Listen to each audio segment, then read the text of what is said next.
Evan Gershkovich and Paul Whelan still languish in Russian prisons on baseless charges. Mark my word, the United States will not rest until Evan and Paul and all wrongfully detained Americans are home, safe and sound. Of course, Linda Thomas-Greenfield with Evan Gershkovich's family. Washington continues to demand the release of Americans Evan Gershkovich and Paul Whelan from Russian prisons. U.S. Ambassador to Russia Lynn Tracy visited with both high-profile detainees this week. Paul on Wednesday, Evan just this morning. But more than 4 years into his imprisonment in Russia, the family of former U.S. Marine and businessman Paul Whelan is now calling him a hostage. The State Department uses the term wrongfully detained, which the family says feeds Russian propaganda. Paul's sister, Elizabeth Whelan, is here in Washington to keep pressure on the Biden administration and Congress to secure Paul's release. And Elizabeth Whelan joins me here right now. And it is so good. We've talked on the phone. I've talked to, of course, your other brother, David. But it's so good to see you and to find out what you know, first of all, about Paul's condition.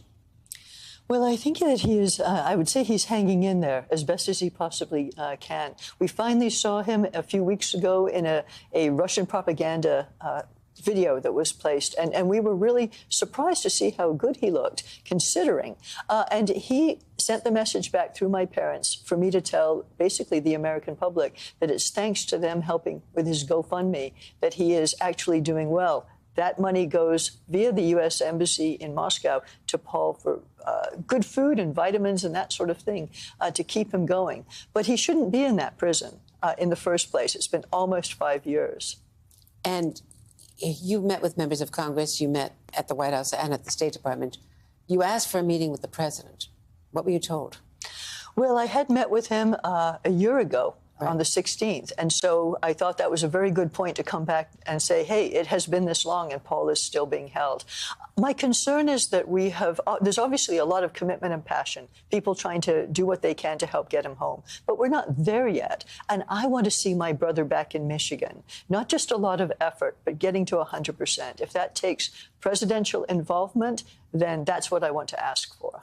You say you saw him in that Russian propaganda footage, really, because he's in prison. Exactly. We have that. And this is from Russian state television. So we want to show it, but so that we all know what this is.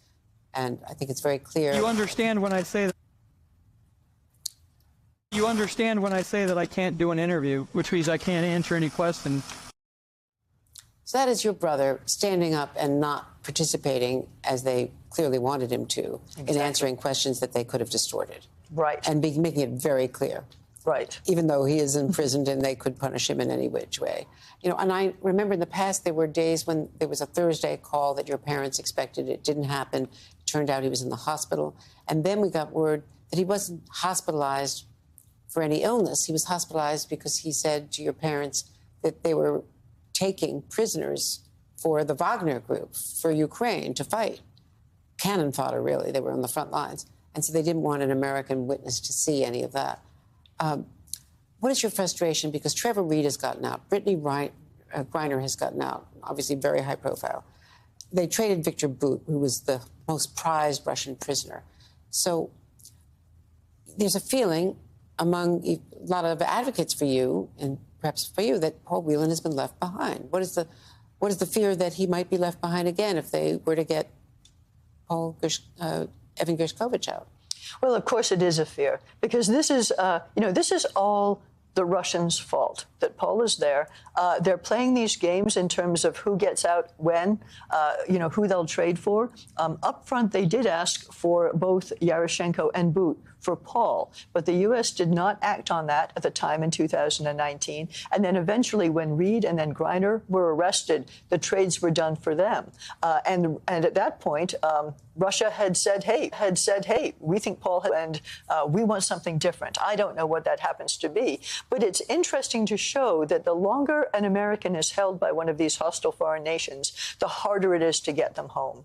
And this is one of the reasons I'm trying to put pressure on the U.S. government to do something quickly, because it has been so long. And what's going to happen next? Once the Russian authorities try to negotiate for Evan, things are going to get very complicated. Well, our hearts are with you, and please stay in touch with us. We really are doing everything we can to make sure the American people know what's going on. Thank you so much. We really appreciate it. Paul appreciates it.